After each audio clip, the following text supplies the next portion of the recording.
बिस्मिल्लाहिर्रहमानिर्रहीम। अस्सलाम वालेकुम स्टूडेंट्स, कैसे हैं आप लोग? ठीक ठाक होंगे, खैरियत से होंगे। आज के इस लेक्चर में हम मैथमेटिकल मेथड की एक्सरसाइज 1.3 के क्वेश्चन नंबर 1 का फोर्थ पार्ट सॉल्व करने वाले हैं। 3 तक पार्ट हम अपने प्रीवियस लेक्चर में सॉल्व कर चुके हैं। फोर्थ पार्ट में है show that EZ1 is equal to EZ2। Fourth part है student show that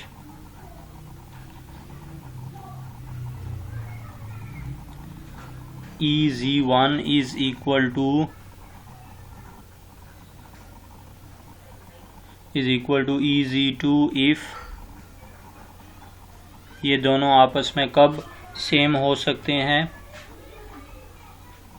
if Z1 minus Z2 is equal to 2k pi iota, where k is an integer,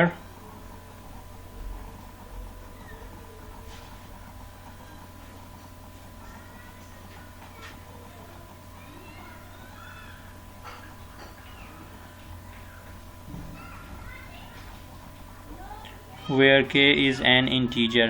अब student हमने EZ1 is equal to EZ2, अब इसमें भी if and only if है, यानी कि पहले EZ1 is equal to EZ2 suppose करके Z1 minus Z2 is equal to 2k pi iota show कर देंगे।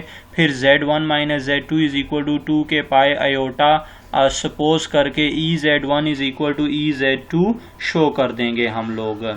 तो अब पहले हम सपोज करते हैं, सपोज दैट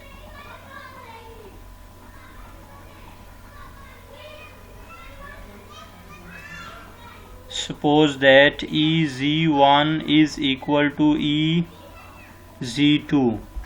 अब आप EZ2 के साथ डिवाइड कर दें दोनों साइड पर।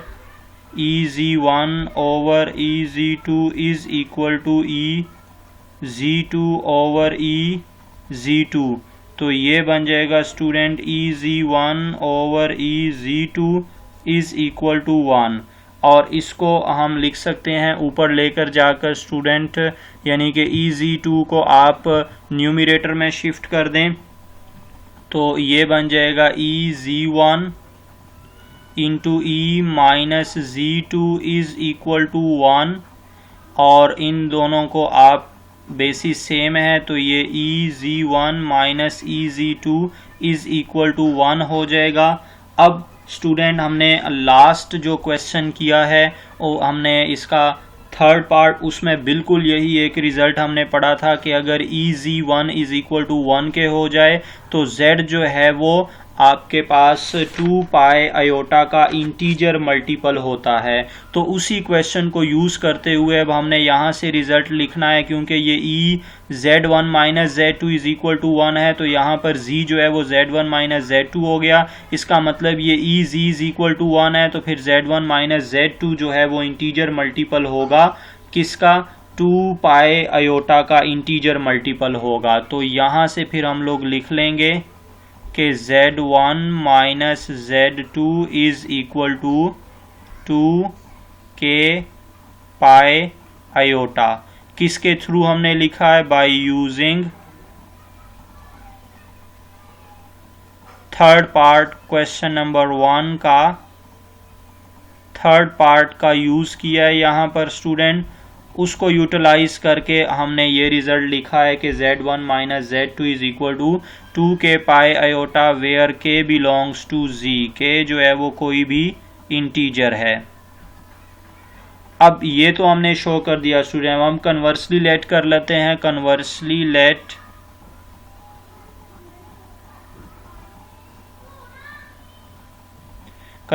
लेट करना है कि Z1 minus Z2 is equal to 2k pi iota के इक्वल है where k belongs to Z।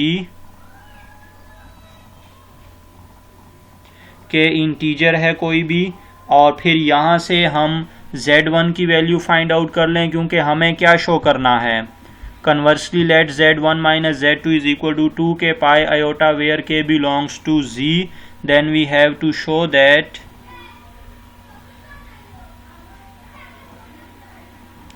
then we have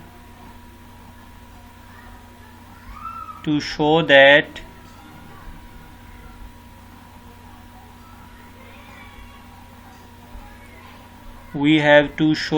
EZ1 is equal to EZ2, इन दोनों को इक्वल शो करना है। तो इसका मतलब हम EZ1 को लेकर चलेंगे, इसकी एक साइड लेफ्ट साइड लेकर चलें और दूसरी साइड को गेन कर लें। अगर हम लेफ्ट साइड को सॉल्व करते हैं तो राइट आ जाएगी, अगर आप राइट लेकर चलते हैं तो आप लेफ्ट ले लेंगे, लेफ्ट आप जो है वो गेन कर लेंगे। अब आपकी मर्जी है कि अगर आपको स्टूडेंट लेफ्ट को सॉल्व करना है तो ऊपर जो हमने सपोज किया है Z1 minus Z2 is equal to 2 k pi iota, वहां से आपने Z1 की वैल्यू कैलकुलेट करनी है if we choose left hand side. अगर राइट हैंड साइड चूज करनी है तो फिर हम इस सपोजिशन से Z1 माइनस Z2 से Z2 की वैल्यू कैलकुलेट करके यहाँ लगा देंगे और हमारे पास वैल्यू आ जाएगी स्टूडेंट किसकी, हम लेफ्ट हैंड साइड को गेन कर लेंगे।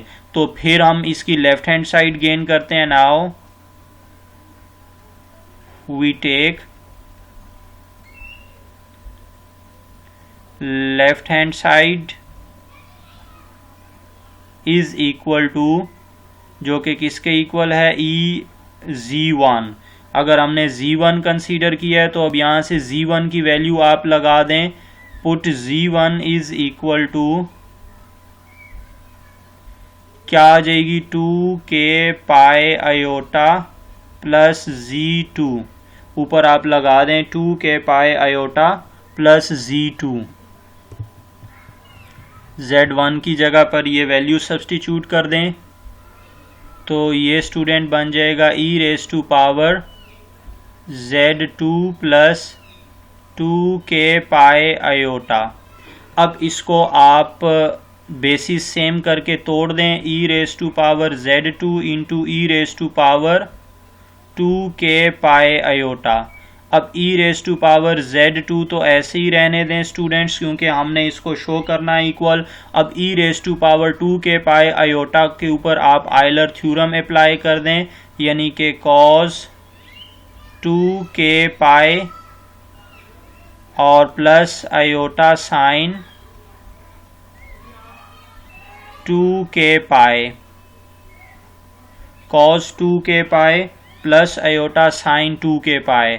अब हमें मालूम है कि कॉस 2 के पाई तो स्टूडेंट 1 के इक्वल होता है और साइन 2 के पाई 0 के इक्वल होने की वजह से ये पूरी टर्म 0 हो जाएगी और हमारे पास स्टूडेंट आ जाएगा EZ2 is equal to right hand side. हम लेफ्ट साइड लेकर चले थे और राइट हैंड साइड तक हम आ गए।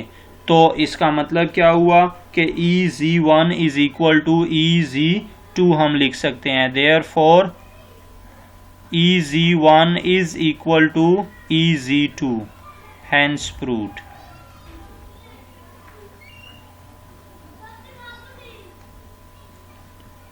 अब नेक्स्ट हम फिफ्थ पार्ट सॉल्व करेंगे। अब फिफ्थ पार्ट में स्टूडेंट हमें शो करना है, show that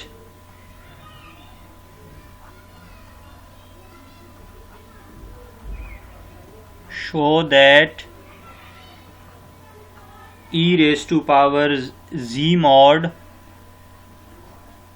is equal to ex, where z is equal to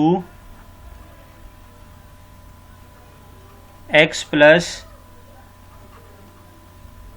iota y। अब आपको कहा जा रहा है स्टूडेंट कि अगर z जो है वो x प्लस आयोटा y की इक्वल हो जाए तो e z का जो मॉड है, जो मॉडुलस है, that must be equal to e raise to power x। अब हम स्टूडेंट e z मॉड को लेकर चलते हैं लेफ्ट हैंड साइड को और उसको इक्वल शो कर देंगे राइट हैंड साइड के।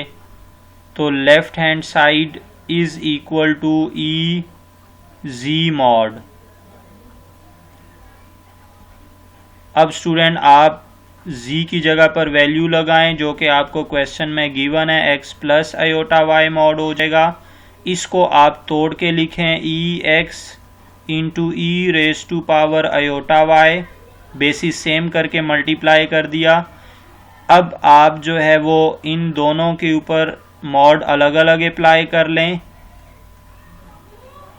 अब हमें मालूम है कि ई एक्स तो हमेशा पॉजिटिव होता है, कभी भी ये नेगेटिव नहीं हो सकता, तो इससे मुराद है कि आप इसको मॉड से बाहर ले आएँ ई एक्स। अब e raise to power iota y को पहले आप आयलर फार्मूला के ज़रिए से एक्सपेंड करके लिखें। आयलर फार्मूला से इसको एक्सपेंड करेंगे तो ये बनेगा स्टूडेंट कॉस वाई और प्लस आयोटा साइन वाई। और अब इस कॉम्प्लेक्स नंबर का मॉड फाइंड आउट कर लेते हैं। तो e x under root cos square y और प्लस साइन स्क्वायर वाई। अब हमें मालूम है कि cos square y plus sine square y एक आइडेंटिटी है, ट्रिग्नोमेट्रिक आइडेंटिटी है, that is equal to 1। So e x is equal to into under root 1 और e x into 1 is equal to E x is equal to student ये right hand side, हम left hand side को लेकर चले थे और right hand side तक easily पहुंच गए। इसका मतलब फिर हम लिख सकते हैं कि हमारे पास जो ई जी का मॉड हमेशा ई एक्स के इक्वल हुआ करता है, देयरफॉर